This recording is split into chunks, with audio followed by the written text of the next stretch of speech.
Fala galera, como é bom estar aqui com vocês em mais uma live Rede Super. Essa live que tá mais que especial. Eu tô aqui com a psicoterapeuta Maria César, que é também pastora da Lagoinha. Muito obrigada, viu, por ter aceito o convite. Eu que agradeço. E eu também tô com a Carlítia, maravilhosa. Cadê você, Carlítia? Oi, gente, tudo bom? Tô aqui, Céci, acompanhando tudo. Ó, a Carlítia vai falar pra gente sobre as participações, qualquer mensagem que você deixar, é ela que vai ler pra gente, tá bom? Isso mesmo, então, a gente manda. Isso, participa, manda sugestões, comentários, dá um oi, fala de onde você é, que eu vou estar aqui sendo porta-voz de vocês. E, gente, hoje a gente vai trazer um tema muito importante, muito relevante, que é sociedade adoecida gera comportamentos adoecidos. Esse foi um tema que nasceu no nosso coração após um pronunciamento da ministra Damares, que ela falou que aumentou em 9% o número de denúncias de violência contra as mulheres. Nesse mesmo período agora de final de março, início de abril, em relação ao ano passado. Mas a gente sabe que essa é uma realidade que não é de agora. E eu queria, Maria, que você contasse pra gente um pouquinho se tem algum estudo, alguma coisa que fale um pouquinho sobre essa situação, por que esses números vêm aumentando. Bom, então vamos lá. É importante entender, até estava conversando com você antes, né, Cecília, sobre isso. Nós precisamos entender que tudo começa exatamente por pessoas, né? Então, nós sabemos que pessoas adoecidas geram famílias adoecidas, que geram uma sociedade adoecida. Quando nós vemos essas estatísticas, e elas não são assim, eu não acredito na fidelidade delas, porque tem muitos casos que não são. Nossa, gente, vocês nem imaginam muitos casos, né? Eu percebo isso até no consultório, que são casos que não chegam a ser denunciados, né? Então, assim, essas estatísticas, às vezes, elas não são fidedignas nesse sentido, porque nem todos os casos chegam, né, numa delegacia de mulher, numa delegacia de polícia. Mas é importante hoje nós entendermos que o ser humano, ele precisa se cuidar, né? Ele precisa se tratar de dentro para fora. Eu, não só como psicólogo, mas também como pastora, o que nós fazemos? Nós cuidamos do ser humano como inteiro, né? Então, é espírito, é alma, e aí sim tem uma atitude, tem um comportamento. Então, o que mais nós vemos na sociedade são as atitudes. Você vai ver o final da história, né?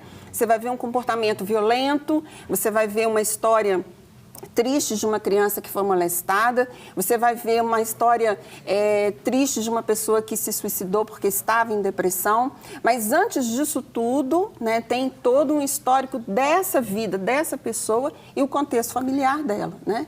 Então, hoje, mais do que estatísticas, nós precisamos voltar os nossos olhos para as pessoas, né, e que estão perto de nós, né, Cecília? Estão perto de nós, que nós não percebemos. Às vezes nós nos ocupamos muito das fotos lindas, maravilhosas, todo mundo sorrindo, obviamente, mas assim, aquelas pessoas que estão perto de cada um de nós, nós precisamos estar com um olhar atento, né? O que é que está acontecendo?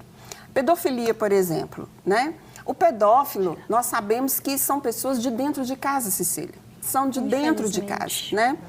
São pessoas da confiança da criança. Então, você vai verificar, quando você vai olhar o histórico, você vai ver o quê? Que é um avô, que é um pai, que é um padrasto, que é um tio, que é um vizinho, que a família confia de deixar a criança enquanto está trabalhando. Então, assim, infelizmente, você vê que o pedófilo é alguém de dentro de casa, da confiança da criança. E por isso essa criança, ela se permite, né? Se permite brincar, permite estar com essa pessoa, porque antes ela entende assim, não, peraí, se meu pai e minha mãe confiam nessa pessoa, eu posso confiar também. E geralmente são pessoas do coração dessa criança. Então, ela nunca vai passar pela cabeça dela de que aquele adulto está fazendo algo que não é bom para ela. Ela não entende dessa forma. Não, se ele está brincando comigo dessa maneira, se ele está tocando em mim, tá certo. Ele me ama, ele é meu pai, ele é meu padrasto, ele é meu irmão mais velho. Então, a criança acaba perdendo essa noção de perigo. E por isso ela precisa de quê? De um adulto responsável, né, para ter cuidado com quem ela vai deixar. Por isso a nossa colocação hoje, né, de prevenção. Né? Como é que se previne a pedofilia? Né? Cuidado, olha aí, né, quem está perto de você, observe. E um detalhe triste, sabe, Cecília? Quase 60%, 70% dos pedófilos foram também molestados. Nossa! Né? Então, aí vem o que nós estamos trazendo hoje, o adoecimento. Você vê que uma família adoecida, ela cria pedófilos, né? Ela cria esse adoecimento, né? De geração em geração. Né? Mas é possível quebrar esse ciclo. Claro. Existe tratamento. E o que você recomenda? E a partir da denúncia, né?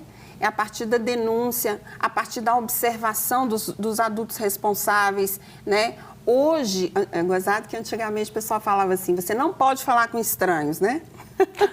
Hoje, infelizmente, né, é o contrário. Nós temos que as crianças de hoje têm que ter cuidado com aquele que às vezes está mais próximo dela. Né? Nossa. E assim, como que a gente pode cuidar não só das crianças, mas de mulheres, né? Por exemplo, às vezes a gente não sabe o que está acontecendo na casa de outra pessoa, mas a gente começa a perceber comportamentos, ver que às vezes a criança ou a mulher, a mãe está meio assim calada, está mais triste. Como que a gente pode fazer isso sem adentrar assim, a intimidade da pessoa, sem invadir? A criança, a primeira observação que você pode fazer são com as brincadeiras, né? A criança, ela vai parando de brincar. Porque a criança saudável, ela é brincalhona, ela é bagunceira. Criança saudável, ela bagunça, gente. Isso é normal. Isso é saudável.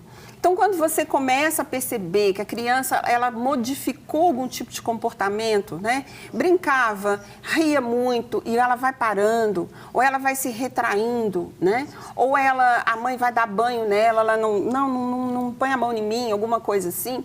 Então, são sinais, né? A escola, às vezes percebe mais isso, porque como no meio familiar, primeiro que o pedófilo, infelizmente, geralmente está dentro da família, e ninguém desconfia. Então, às vezes, a escola tem esse olhar mais observador. A maioria das crianças que chegam até mim no consultório, elas vêm muitas das vezes encaminhadas pela escola. Né? A escola percebe um movimento diferente, crianças se masturbando na sala de aula, né? Crianças de 6, 7 anos. Né? Então, a escola, a professora tem um olhar assim, observador, que é muito importante para nós nesse sentido. E, claro, gerando o que você falou, né? O semblante cai. Existe uma tristeza nessa criança, no olhar dela, o olhar amedrontado, porque o pedófilo, ele começa a fazer ameaças, né? Nossa. Da mesma maneira que as mulheres que são agredidas, né, Cecília? Você vê que a linha da pessoa perversa, ela acompanha a mesma linha. A linha de ameaça, a linha de violência, a linha de oprimir o outro, né? Então, ela acompanha a mesma linha, né? E do outro lado, assim, por exemplo, se eu perceber um comportamento violento, agressivo de alguém, como que eu posso ajudar essa pessoa? Existe algum tratamento para os agressores? Alguma coisa que você fala assim, olha, eu acho que isso nesse momento tem surgido efeito? Você acha que é mais difícil? Nós que somos psicoterapeutas e pastores, como eu te disse, nós atendemos a pessoa, tanto o agressor quanto o agredido, né? Todas as duas pessoas chegam até nós. Nós precisamos cuidar daquele que foi agredido, infelizmente, mas também precisamos cuidar do agressor para que ele não volte a repetir, né? Deixar bem claro que pedofilia é crime, sim, né? É hediondo, né? Cabe toda a lei, né? Prisão, enfim. Mas precisa também do tratamento dessa pessoa, porque senão ela vai sair dali e ela vai repetir. Exatamente porque eu te disse que tem um histórico anterior, né? Provavelmente 50%, 60% ela também foi molestada. Então, o que você faz? O que nós podemos fazer? Quando você percebe alguma coisa, em relação às mulheres, por exemplo, sempre chega, não sei em você, mas em mim, independente de ser no consultório, sempre chega históricos de mulheres que foram agredidas, né? E começa muito sutilmente, né? Começa ali com uma fala, começa ali no relacionamento abusivo, né? E esse relacionamento abusivo, a gente sabe que ele passa não só por um relacionamento dentro de um casamento, mas no namoro também. Os relacionamentos abusivos, eles começam no namoro. Agora, eu já coloquei na Rede Super, Cecília, assim, a importância de, na época do namoro, as pessoas também prestarem atenção no histórico desse homem violento. É um filho violento? É um irmão violento? Porque o homem, ele não se torna violento porque ele casou, né? Ele também traz um histórico. Porque aí a gente está cuidando não só da questão do casamento, de ter um casamento saudável e tal, mas também de não gerar, continuando esse ciclo, de você casa, você tem um filho, aí seu filho ele vê aquele contexto, às vezes acaba seguindo os mesmos exemplos negativos. Então, assim, a gente tem que trabalhar na prevenção, igual você falou. Na prevenção. E, claro, o homem violento, ele também traz a mesma questão, né? Foi uma criança que também foi violentada. Uma criança que também apanhou, assim, sem, sabe, aquela coisa de pá, a pessoa não sabe nem por que está apanhando. A criança não sabe nem por que está apanhando. Quer dizer, não é uma disciplina, né? Mas é uma violência, porque eu sempre coloco também aqui, já coloquei em outros programas, para chegar a ter que bater numa criança com a vara, para nós que somos cristãos, nós entendemos isso, mas precisa ter um motivo, ou uma mentira ou uma desobediência. E não por falta de habilidade. Ah, quebrou um copo, apanha. Riscou uma parede, apanha. Não, tem que ter esse cuidado, né? Então, esse homem violento, quando você vai olhar o histórico dele, ele também passou por essas violências familiares. Por isso que a gente está colocando aqui hoje, né? Essa família gera essas pessoas adoecidas que geram uma sociedade adoecida, né? E assim, eu quero saber o que o pessoal de casa está achando do nosso papo, que eu estou gostando muito. Então, Carlinha, o pessoal está gostando, está participando? Me conta aí. E sim, estão participando através do Instagram da Rede Super e também no YouTube. Nós temos muitos participantes. Uma pessoa que se chama Cristiana falou assim: minha pastora linda está participando. Foi a coisa mais fofa Beijo, aqui, ó. E muitos coraçõezinhos, o pessoal aqui participando está subindo aqui, Cristiane, a Mirelle, a Alessandra, a Simone. Então, gente, você tem alguma dúvida sobre o que estamos falando, né? O tema que a pastora está abordando junto com a Ceci, pode mandar para a gente, não tenha vergonha, porque muitas pessoas têm vergonha, né, pastora, de falar sobre esse tema, tem medo, é o que nós estamos falando aqui. Então, não fique receosa de conversar, de falar, tá? De se expor, porque é muito importante nós, mulheres também juntas, ajudarmos uma a outra, não é mesmo? Nós temos que ter essa força para continuar caminhando. Então, participa com a gente, é um tema muito importante e nós temos que saber mais para poder agir da melhor forma, saber lidar com situações assim. Então, continua acompanhando, hein? Isso. E a gente estava falando, né? Estou muito feliz com a sua participação, continue participando com a gente. E a gente estava falando da questão do relacionamento. E relacionamentos, né, que geram casamentos, e a gente vê que, infelizmente, hoje, muitos casamentos têm chegado ao fim. O número de divórcios vem aumentando com o passar dos anos. Com a questão da pandemia, eu vejo até o povo brincando em relação a isso, que tem aumentado. Mas o que a gente pode fazer? Você acha que é a questão do aconselhamento durante o namoro? Você acha que é também uma mentalidade correta durante o casamento para lidar com as crises? O que você aconselha, assim? Bom, nós sabemos que o casamento, ele é feito de duas pessoas. Aí veja que depois nós voltamos, né, ao princípio de tudo. Então, assim, o casamento também é feito de duas pessoas. Essas duas pessoas têm que ser duas pessoas saudáveis, né? Pessoas felizes, pessoas plenas e pessoas saudáveis. Se essas pessoas são saudáveis, o seu histórico... Eu lembro que anos a Lagoinha tinha um curso chamado Veredas Antigas. Quem é da minha época lá vai lembrar desse curso. Que trabalhava exatamente esse histórico familiar, o modelo de pai e mãe, o modelo, né, que era levado para os seus filhos. Veredas Antigas. Né? É interessante nós voltarmos a essas veredas antigas, né? Ou seja, o quê? Os valores morais, os valores religiosos, éticos, dentro de uma família. Nós sabemos que essas duas pessoas saudáveis, elas fazem uma aliança diante do Senhor, né, Cecília? Não é só a pessoa prometer algo para mim, não. Esse enlace é diante de Deus. Então, você vê como que trabalha até uma questão de caráter do outro, de quando passar pela cabeça dele a possibilidade de um divórcio, ele falar, peraí, né? Eu fiz um enlace com alguém, uma aliança com alguém, com testemunhas e principalmente com o testemunho do Senhor, né? Então, não é para pegar um casamento e jogar pela janela.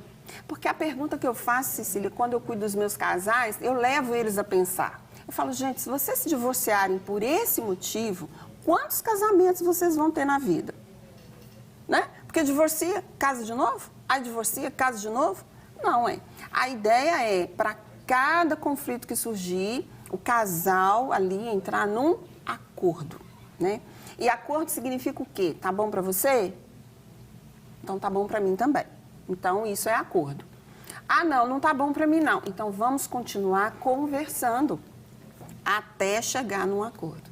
Por isso que a palavra de Deus diz muito claramente, o casal sem acordo, né, não tem como caminhar. E isso vale para todos os relacionamentos, na verdade, né, Cecília? Até nós duas aqui, nós fizemos um acordo antes de começar. Não é? Com certeza. Quem vai falar o quê, que hora, não é isso? Acordos.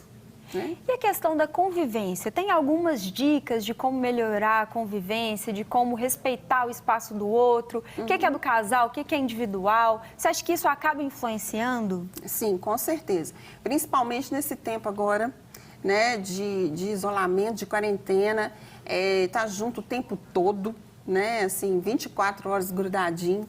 Então, assim, tem que ter muito cuidado. Respeitar, como você colocou, o espaço, cada um no seu quadrado, cada um no seu papel, né? Agora, você vê, isso passa por um autoconhecimento, né?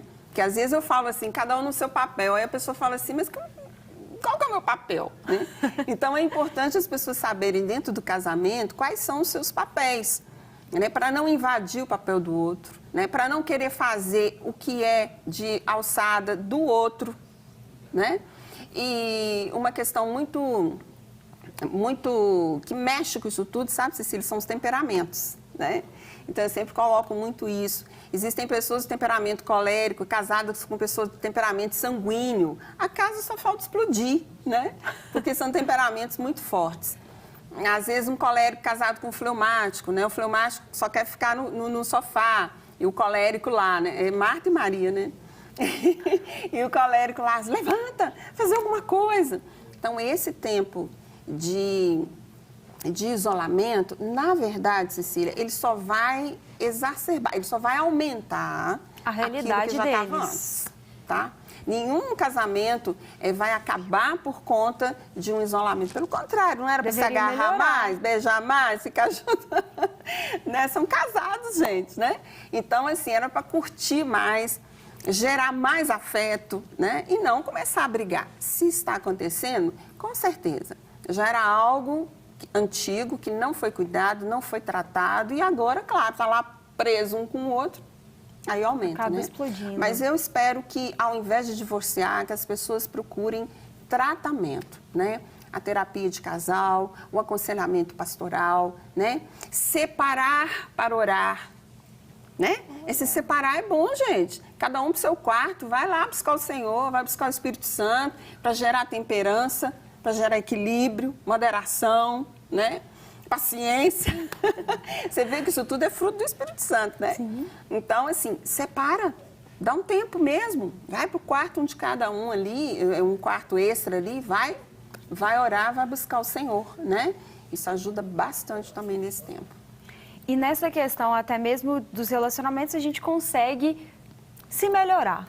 Né? Às vezes a gente fica olhando muito o outro, não, o outro faz isso, aquilo outro. Às vezes a gente acaba esquecendo de olhar pra gente, ver que a gente precisa melhorar, ver que tem coisas que precisam ser tratadas na gente de maneira individual, porque igual você falou, indivíduos saudáveis acabam gerando relacionamentos saudáveis, casamentos saudáveis e acabam impactando de maneira positiva na nossa sociedade. Isso. E infelizmente, Maria, a gente vê que a sociedade, de uma maneira geral, está muito doente e a gente falando da questão da depressão agora, a gente vê que o Brasil, que é um país tão alegre, tão assim pra cima, que todo mundo fala da alegria do brasileiro, o Brasil é o país mais depressivo da América Latina. É o país com o maior número de casos, assim. Em específico, Minas Gerais, a média de Minas é maior do que a do Brasil. Então, Minas Gerais é o estado mais depressivo do Brasil, se a gente pode dizer assim. E às vezes a gente está num quadro desse e é difícil para a gente, é difícil para a família, a gente precisa de tratamento porque é uma doença. E como identificar, como procurar tratamento? Cecília, eu costumo dizer o seguinte, nós não temos que estar alegres, felizes e contentes o tempo todo, né? As pessoas precisam entender que nós somos humanos e somos frágeis, sim, na nossa humanidade, né? Então, estar triste, qual que é o problema de estar triste? Aí, o que a pessoa faz? Vai no psiquiatra ou vai em algum outro médico. Ah, não, eu tenho que tomar remédio, porque eu não posso ficar triste. Não, como assim, né? Se você perdeu alguém, perdeu um emprego, se você está em um momento de mudança da sua vida, algo está acontecendo, por que não se permitir ficar triste? Até para que você possa elaborar toda a situação e se organizar novamente. E dali um dia, 2, 3 ou 5, não sei, você vai estar alegre novamente, né? Então, as pessoas precisam se permitir ser humanas, sabe? E vivenciar de acordo com a situação que se apresenta. E nós que somos cristãos, às vezes, somos muito cobrados nisso. Não, mas você é cristão, você é evangélico, você não pode ficar assim. Não, nós podemos ficar assim, né? Esses dias mesmo eu estava colocando no Fala Pastor. Nós temos um Deus que sente e por isso nós sentimos também, né? Jesus se entristeceu, Jesus chorou, Jesus se angustiou, Jesus sentiu medo, né? Ele se permitiu. Né? Então, nós que somos saudáveis precisamos também nos permitir. Então, assim, como você estava falando da depressão, do deprimir, eu queria até, é bom a gente esclarecer isso também, né, para os nossos queridos aí. O que acontece? A depressão, ela tem 2 tipos de depressão. A depressão orgânica, né, que é quando há uma baixa de lítio no organismo. A serotonina também abaixa muito e as pessoas precisam repor isso de alguma maneira. Ou ela pode repor naturalmente, ou ela pode repor através de medicação, né? Indo num bom psiquiatra, né? Há outro tipo de depressão é que acontece nas doenças psíquicas. Então, dentro de um borderline, ou de uma bipolaridade, ou de um transtorno maníaco depressivo, né? Então, existem esses momentos de depressão, que também precisam de reposição, né? Então, de medicamento. Agora, o deprimir, você vê que a palavra é diferente. Depressiva, deprimida. São palavras diferentes. O deprimir, ele acontece quando o seu ânimo cai. Sabe quando Jesus falava lá, tenha bom ânimo? Então, é isso aí. Quando esse ânimo cai, a pessoa pode ficar deprimida, mas ainda assim não é depressiva, tá? Então, é bem importante a gente deixar isso claro. Agora, por que o Brasil se deprime mais? Nós somos um país tropical, cheio de praia, cheio de foto, cheio de balada, cheio de um monte de coisa, de circunstâncias, né, que as pessoas estão sob o holofote o tempo todo.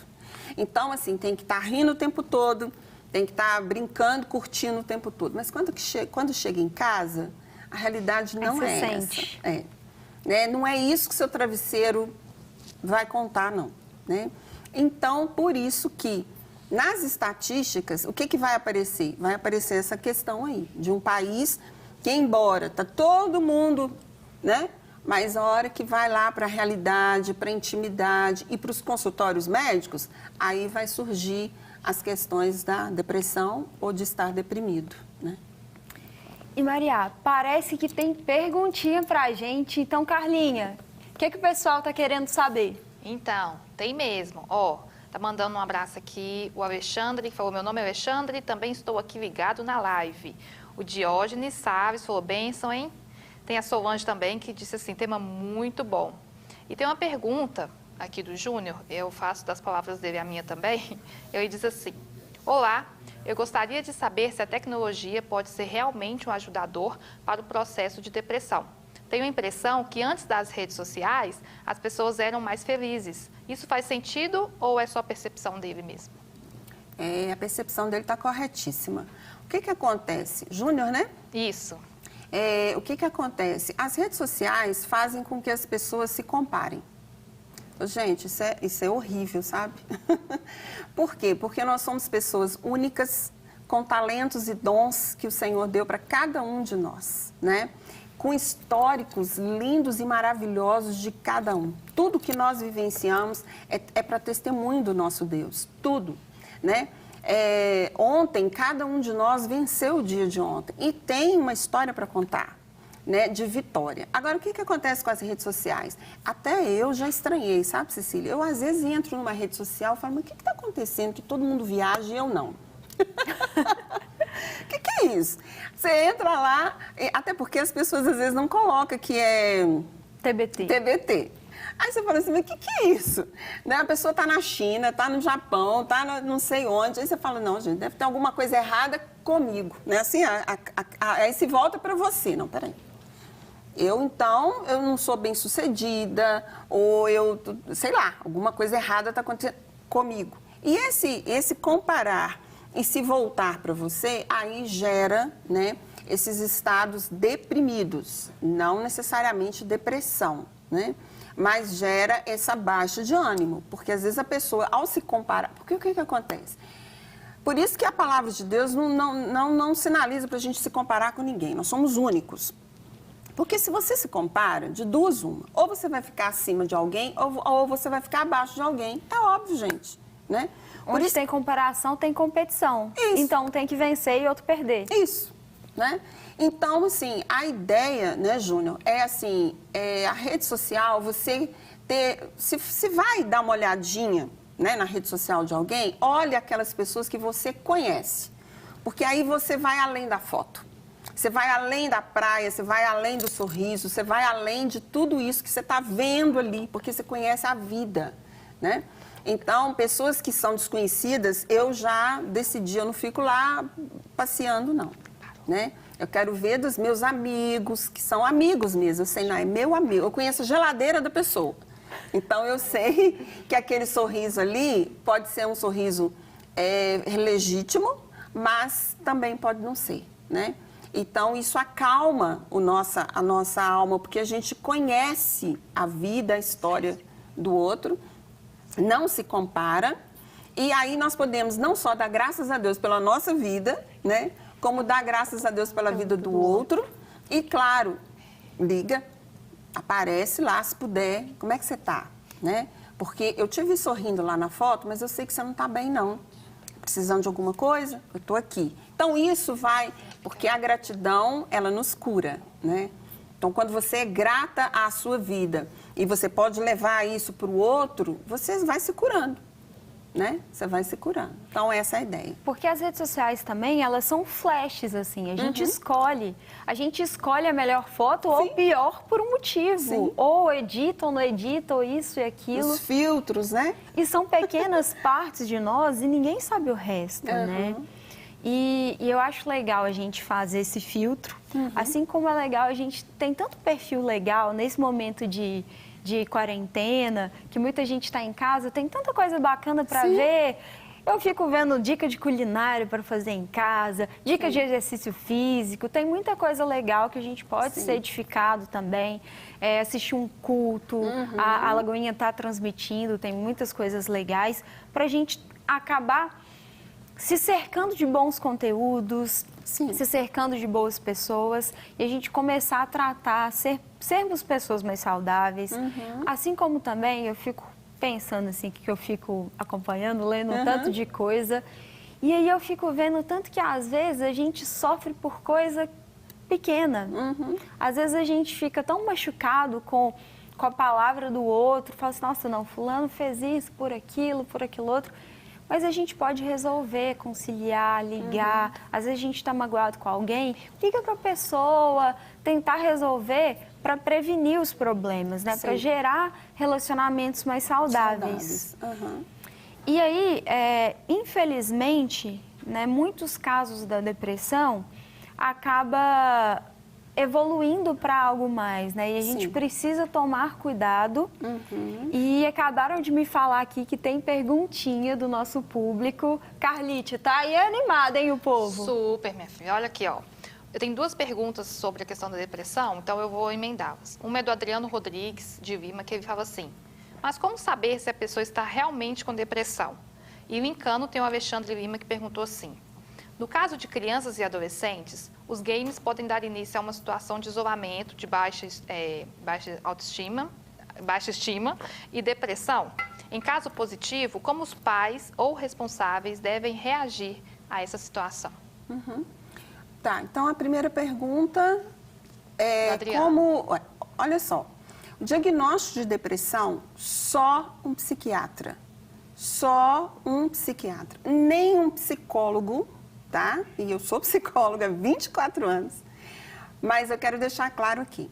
Diagnóstico médico, só um médico, tá? Então, isso é muito sério. Então, assim, qualquer situação que você acha que pode estar em depressão ou alguém da sua família, procure um bom psiquiatra. Eu posso falar o nome de psiquiatra aqui? Não, né? Queria falar. Mas, enfim.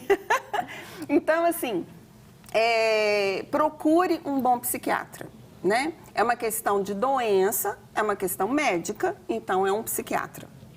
Tem pessoas que aceitam o diagnóstico dos colegas do lado, né? Eu acho que você está com depressão.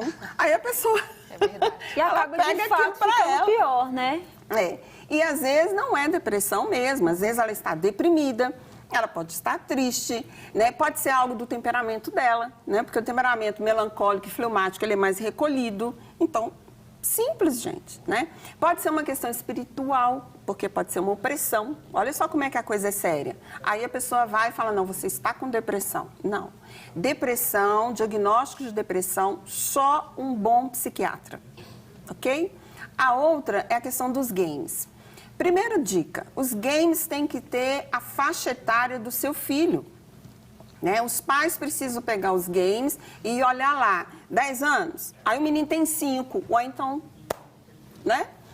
É 14, o menino tem 12, né? Então, assim, isso vale para os filmes também, né? Então, assim, primeira dica, olhe a faixa etária do game, né, que seu filho vai jogar. Segundo, de preferência, jogue com ele. Por que não, né?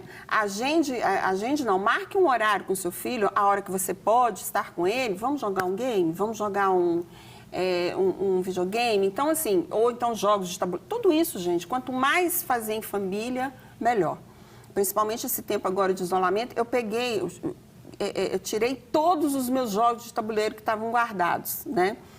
E a minha filha, inclusive, achou cartinhas que ela deixava para mim de criança, um pacotão assim, né, de cartinha. Então, a gente foi olhar junto as cartinhas, né, chorar e rir junto, enfim. Então, é importante estar junto. Outra coisa seríssima, o tempo de jogar. Aí deixa a criança lá jogando 24 horas. Não, você vai ter um horário de jogar de manhã 1 hora, um horário no final da tarde 1 hora. Pronto, né? Então, é a questão do quê? Da disciplina.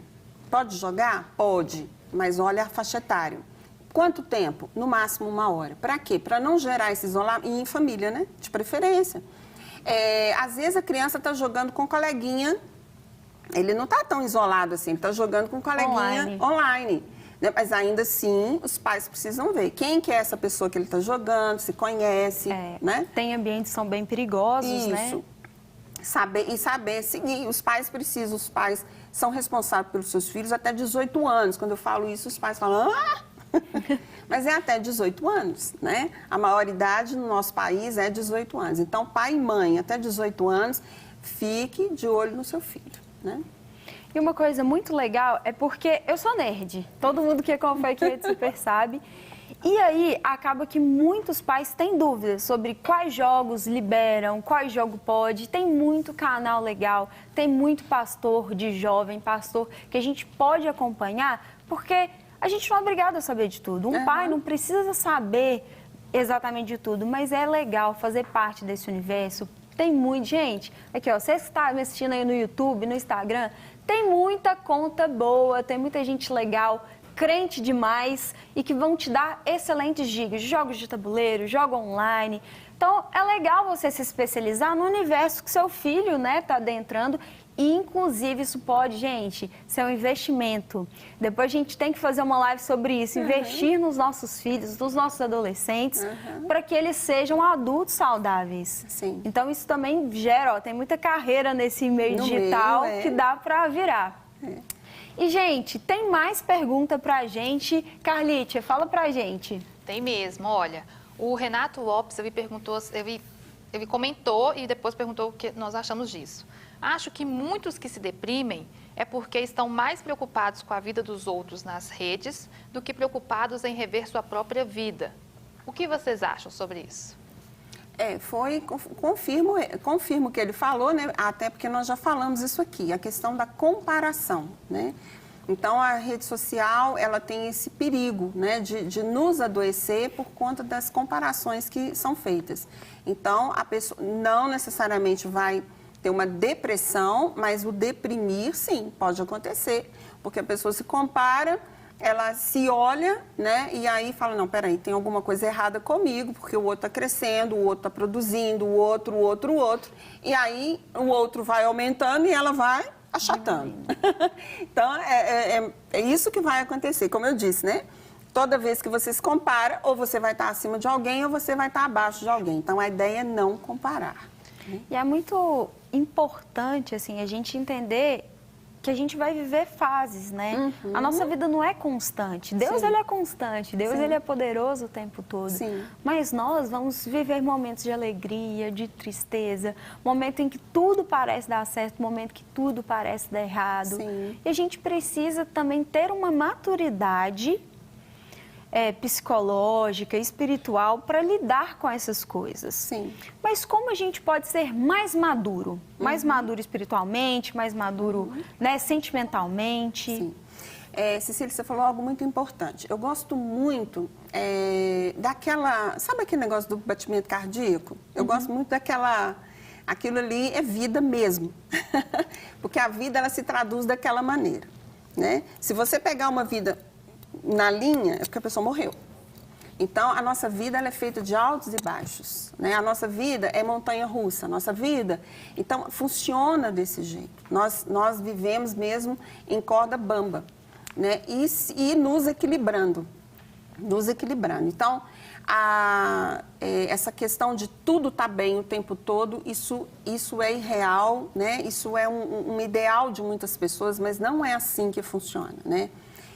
Quem me conhece sabe que eu já passei por vários recomeços, já morei em outras cidades, eu sou viúva 2 vezes, já tive que começar consultório nessas 3 cidades que eu morei por 3 vezes, né, gerar clientela. Então, assim, recomeços, né, são maravilhosos na nossa vida, né? Porque com a experiência do anterior, e aí vem falando da maturidade, como é que se alcança a maturidade na vida? É a partir exatamente das experiências. Sejam elas boas ou ruins, né? As boas, ótimo. As ruins é para você aprender para não fazer novamente. Claro, você vai cometer outros erros, mas não precisa cometer os mesmos, né? Então, assim, a maturidade, enquanto pessoa, ela só vem a partir das experiências, né?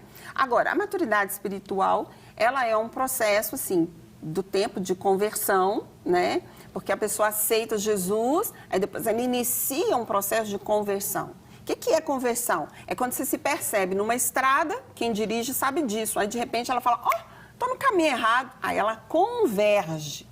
Imagina, se uma pessoa está numa estrada 20 anos, ela inicia o processo dela de conversão, que pode durar 20 anos, né? A gente vê pessoas, às vezes, dentro da igreja há anos e ainda está se convertendo. Já aceitou Jesus? Já, mas o processo de conversão dela. Então, isso é o processo de maturidade. Claro que a maturidade espiritual, ela precisa do seu dia a dia, seu devocional diário diante do Senhor, né? A leitura da palavra, a comunhão com a igreja, e aí você vai amadurecendo, né? Agora, enquanto ser humano, nós só amadurecemos na medida da experiência. Quanto mais experiências nós temos, mais nós nos tornamos fortes, nós nos tornamos mais resilientes e por isso a gente sabe lidar com os livramentos, porque eu não falo que são perdas, né? Eu não acredito em perda, principalmente para cristão. Paulo dizia o quê? Para mim, perder é ganho. Então, eu sempre acredito que em alguma coisa, é porque a gente não tem esse olhar. Todas as coisas cooperam para o bem daqueles que Pro bem. E olha só que bem não é bom. São duas palavras diferentes. Porque as pessoas ficam querendo o bom, mas não é o bom, é o bem, né? E isso também é diferente, a questão da benignidade. Então, é diferente também para a nossa vida. E sabe o que eu acho importante? A gente ter esse momento de preparação, porque a gente está falando da maturidade, aí você se converteu e você precisa estudar a Bíblia, você precisa ter contato com o seu líder, falar, desabafar, aprender, estar disposto a ouvir. E eu costumo olhar muito a vida de Jesus, porque Jesus ele não iniciou o ministério dele com 1 ano, com 2 anos. Ele já era Deus, mas o ministério dele ele começou com 30. Ele teve todo esse período de preparação, de vivência, para iniciar um ministério. Então, o ministério de Jesus, que durou 3 anos, ele teve uma vida de 30 anos que o preparou. Sim. E, às vezes, a gente chega, acabou de converter, quer assumir cargo de liderança, quer assumir... E como a gente está falando de sociedade adoecida, gera comportamentos adoecidos, às vezes um líder adoecido, mal preparado, acaba gerando ovelhas mal preparadas. Sim. Então, assim, como que é esse preparamento? Eu sei que é difícil a gente dar receita de bolo, porque, igual a gente está falando, cada pessoa é única. Às vezes, 5 anos para você é muito, para mim é pouco. Sim. Mas, assim, quais são indícios de estou pronto para assumir o ministério? Estou pronto porque você não só é psicoterapeuta, mas é pastora. Então, como que é essa preparação ministerial? A própria palavra de Deus vem falando isso, né, Cecília? Chama de neófitos, ou seja, aqueles que são jovens na fé ou ainda estão nesse processo de conversão. Passa por uma sensibilidade do líder. O líder precisa conhecer, né, os seus liderados e acompanhar esse crescimento deles, para depois falar, olha, não, você já pode, não, você já está capacitado, não, eu vou te permitir ir mais além para ver se você dá conta. Tem que ter essa sensibilidade do líder, da liderança. E isso, claro, de cima para baixo, né? Então, é muito importante o líder ter esse olhar, essa sensibilidade. E essa sensibilidade é importante também, o contrário, Cecília, é quando a pessoa já está pronta e o líder não deixa ele assumir certas coisas. Isso é muito ruim também, porque mexe com a autoestima do outro, o autovalor do outro e a competência do outro. Peraí, mas eu sei, eu posso, e aí tem líder que fica segurando, sabe? Às vezes até de uma forma perversa, sabe? De competitividade, de medo, sei lá. Então, assim, tudo é time, né? O bolo nem cru e nem queimado. E o líder, ele precisa ter essa sensibilidade. Que hora que o seu liderado está pronto. Nós que temos células, eu sou líder de célula, eu sei disso. Não há como você multiplicar uma célula que ainda não está pronta. Porque senão, exatamente, você vai multiplicar o quê? Né? Se você pega uma pessoa que não está pronta e multiplica, você vai multiplicar uma célula adoecida, né? Uma célula que está ali ainda faltando coisas. Então, nós, enquanto liderança, temos que ter esse cuidado, esse olhar sensível à prontidão do outro para algo que ele está determinado ou chamado a fazer, né? Então, é uma junção de coisas. A gente também faz uma autoavaliação, ficar atento à voz da liderança, né? Analisar, estudar a palavra. Sim. Porque a sociedade é uma junção de pequenas coisas e a gente vai vendo desde o início da nossa live que a gente vê como que uma mulher ou o homem é doente, ou a criança, ou o indivíduo, aí ele na família fica doente, aí vem a escola, a importância da escola, da igreja. E cada órgão, ele tem a sua função. Sim. Cada célula, tanto dentro da igreja como um corpo, nós como sociedade precisamos ficar atentos a cada detalhe, a cada parte, né, para que a gente consiga encontrar o sentido, né, a função de cada coisa. Isso. Quando você observa a parte, você começa a formar o inteiro, o todo, né? E aí ele vai ser um todo ali mais saudável, né? Gente, o tema tá legal. A gente falou de muita coisa boa hoje. E, Carlinha, o que você tá achando? Suas opiniões? Então, assim, tudo que ela disse, realmente nós temos vivido. Ela falou de célula, eu também tenho uma célula, participo de uma célula. E a importância do olhar do líder para cada um. Porque cada um é de uma forma. Indivíduo, então, né? Único. Exatamente. E você tem que lidar com a individualidade de cada um. Você tem que saber que você pode falar A e o outro B, e assim vai. E nós temos que também dar espaço para que eles se sintam, como eu vou dizer, se sintam abraçados e importantes naquela célula. Então, tudo é um conjunto para que possa depois multiplicar a célula, que esse é o nosso foco, é multiplicar. E eu tenho, assim, nessa pandemia, né, eu não estou reunindo com a minha célula. Nós estamos fazendo via Skype, via vídeo, chamada de vídeo. E eu sinto falta porque é o contato físico. E isso, às vezes, mexe com o nosso psicológico, porque você está sendo obrigada a fazer algo, você está obrigada a ficar dentro de casa, de quarentena, sem contato com as pessoas, e isso mexe com o psicológico da gente. Muitas pessoas não estão sabendo lidar com essa situação. Aí eu acho, não sei, mas eu acho que vem aí a questão da depressão, talvez a pessoa já tenha um lado para isso, e desperta nela esse lado depressivo e ela não sabe lidar com a situação. Lá em casa eu estou descobrindo várias coisas que eu nem sabia que tinha, tanto tempo que eu fiquei em casa, trabalhando de casa.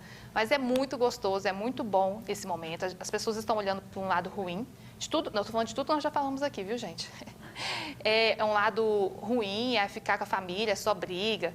Eu não consigo enxergar por esse lado. Claro que tem momentos que você fica muito tempo com a pessoa e você vai falando, meu Deus do céu, não aguento mais. Mas você olha para o lado bom. Em casa eu tenho assistido mais filmes com os meus pais, eu tenho conversado mais. Eu não sou muito boa na cozinha, eu confesso, igual a Cécia aí que olha receita e tudo mais. Mas eu invento algumas coisas para fazer em casa, sabe? Aí trabalha, depois de trabalhar, inventa alguma coisa. Então, uma pergunta também dentro disso, o que as pessoas podem fazer nesta quarentena para conseguir continuar, tirar da cabeça a ideia de que é uma coisa forçada? Porque eu ficar em casa não é ruim. Se você dá folga para alguém, ele vai amar, dá férias. Eu vou ficar em casa dormindo o dia inteiro. Mas eu acho que o psicológico da pessoa, por saber que é forçado, leva para outro lado. Como é que faz para lidar com isso, assim? Hein, pastor?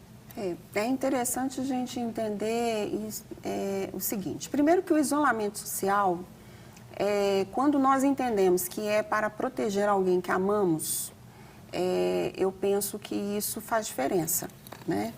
Eu não estou podendo abraçar e beijar alguém porque eu amo, né? Então, é uma proteção para mim, para o outro, para aquele que eu digo, para aquele que eu falo que amo.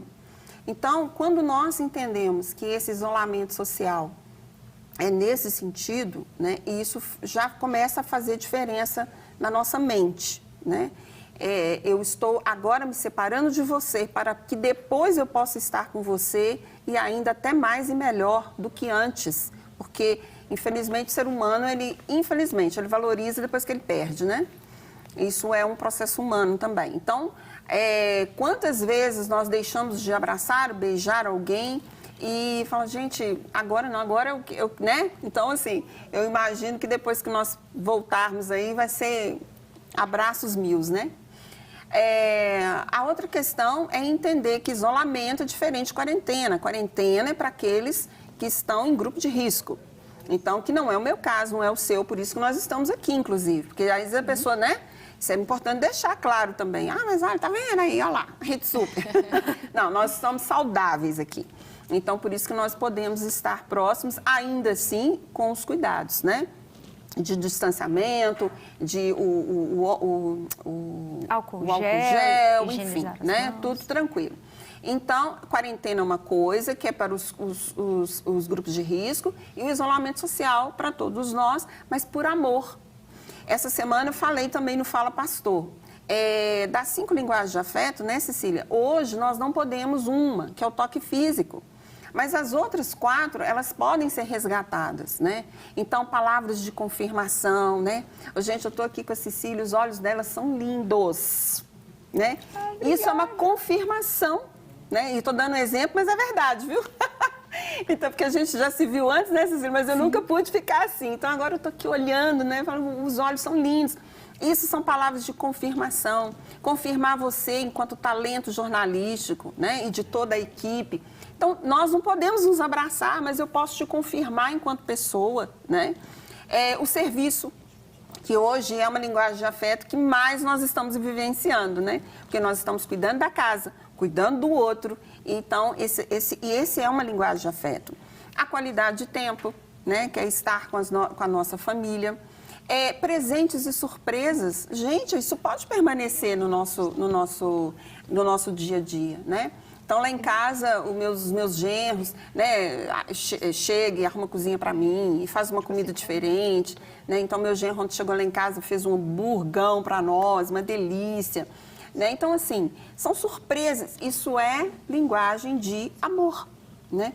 Então, quando nós entendemos que o isolamento é porque eu amo, isso se torna mais fácil para nós. Agora, fazer o que nesse período? Fazer o que você gosta. Né? Não força a barra de ficar inventando coisa que você não gosta, não. Faça o que você gosta, né? E que naquele momento você pode fazer. Então, assim, você gosta de dançar? Dança. Gosta de escrever, de ler, de assistir série? Faça o que você gosta. Por quê? Porque vai gerar serotonina. E gerando serotonina, que é o hormônio do prazer, aí diminui aí, né, a possibilidade de depressão, de estar deprimido, de estar angustiado e principalmente de estar ansioso, né? E claro, necessita o tempo com Deus, né? Nossa! Quer companhia melhor, gente? Não tem. Né? E aí eu fico pensando, né, a gente fala muito sobre momentos de crise. Momentos de crise a gente tem que aproveitar as oportunidades para fazer o que a gente gosta, para tirar aquelas ideias da caixinha. Por que não? Eu sempre gostei de escrever, mas nunca tive tempo. Falei assim, nossa, não, faculdade, depois a Rede Super, isso, aquilo. Eu falei assim, gente, nesses dias que a gente não tem um volume de trabalho tão grande, que eu tenho tempo mais para mim, por que não pegar um projeto antigo do meu coração que me faz feliz e dar andamento? Às vezes você quer escrever um livro, às vezes você quer fazer uma videoaula de dança, igual você falou, quer aprender uma receita, testar as makes, não é mesmo, gente? Fazer umas maquiagens diferentonas. Tem uma amiga minha que eu fico acompanhando no Instagram, ela fica falando de look. Eu nunca tenho tempo para ficar planejando meus looks.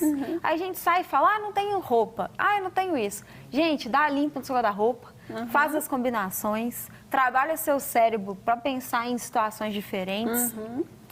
E assim, aproveitar esse momento para fazer coisas que normalmente você não tinha tempo. Isso. Quantas vezes a gente não deu desculpa? Não tem tempo para isso, não tem tempo para aquilo. Aí quando a gente tem tempo, a gente não quer aproveitar. Não quer aproveitar. Não sabe lidar com isso, porque antes não tinha tempo, agora tem tempo demais, né? Que acho que está sobrando. Então, esses dias mesmo alguém falou assim comigo, será que eu já posso começar a preparar minha árvore de Natal? Porque eu já fiz tudo que eu podia ter feito. Então, as pessoas brincam com isso, né? Eu mesmo estou aproveitando esse tempo muito assim para ajudar os autônomos. Eu sou profissional liberal autônoma, então eu sei da dificuldade dos colegas e de todas as áreas, né? Então, eu estou usando a minha rede social assim para fazer propaganda para os outros, né? Virei marketing para ajudar aqueles que são autônomos e que estão precisando receber nesse tempo, né? Porque acaba diminuindo. Então, assim, sei lá, cada um de nós pode ter em momentos de crise, realmente criar algo. E a solidariedade, eu acho que ela é muito legal nessa época, né? Que não é só olhar para nós, sabe? Mas olhar para o outro. O que o outro está precisando, o que eu posso ajudar. Aí isso ocupa a mente, ocupa o coração, ocupa o tempo, né? É o tempo de cuidar do outro. Criar correntes do bem, né?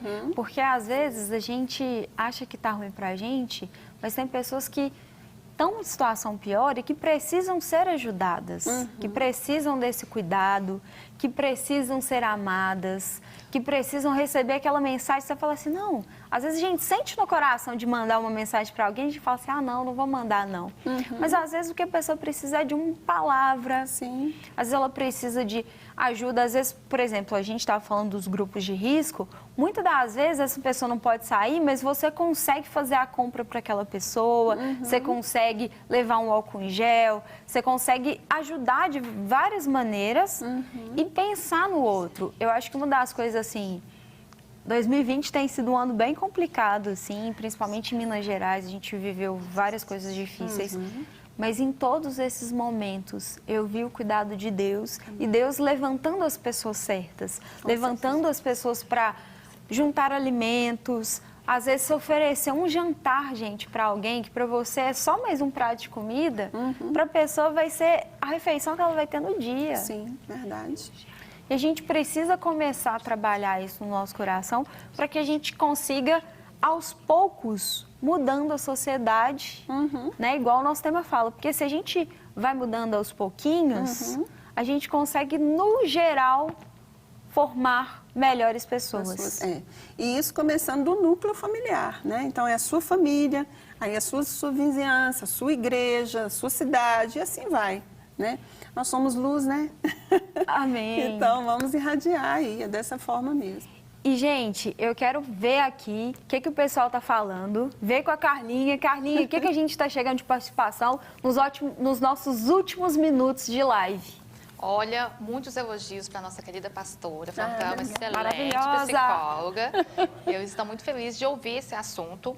Tem uma pergunta que é da Sarinha. Ela falou assim, falou se o exercício físico ajuda muito nesse período que nós estamos vivendo. Aí nós vamos fechar com essa, porque, gente, não tem como continuar. Ah, que pena. Fala a todas. Sandra mandou palminha, tem a Rodrigues Jasmine que está participando, a Tatiane.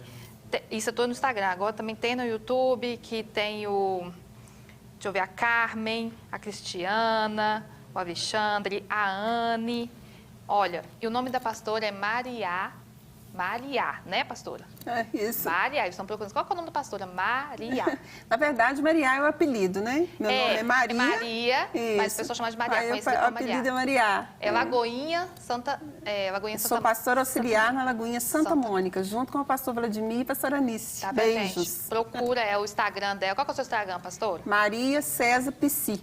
Aí pronto, gente, só entrar lá e conversar com ela, procura ela no Instagram, ela é maravilhosa e pode ajudar você também. Então, essas participações, um beijo para todo mundo que participou com a gente, eu quero agradecer pelas perguntas, pelos comentários, vocês fazem a live com a gente. Gente, a gente poderia ficar aqui por horas falando, temos que marcar outra live, já vou falar assim, Gi, porque Gi é quem que tá, arquitetando esse rolê, entendeu? Editora da web. Então, quando vocês pensarem que tudo de legal que aconteceu, é a Giovana que pensou, gente, que idealizou, que deu maior força. Então, já chega no Instagram da Rede Sul e fala assim, Gi, pelo amor de Deus, faz mais uma live. E aí, chora lá pra gente, tá bom? Prazer, muito obrigada, eu que viu, agradeço, pastora? Querida. Como é bom. Abraçado, e todos vocês, né? Queria dar um abração pra vocês, dizer que Deus, gente, Ele tá olhando a sua dificuldade, a gente não sabe, né, o que você está passando, mas Deus, Ele sabe. A gente está em comunhão, em oração por você. E eu espero você em outras lives. Acompanhe a Rede Super nas redes sociais. Fique ligado na programação da Rede Super, porque tem muita coisa legal vindo. E eu, me despeço. Beijão para vocês. Fiquem com Deus. Tchau, gente. Beijo. Tchau.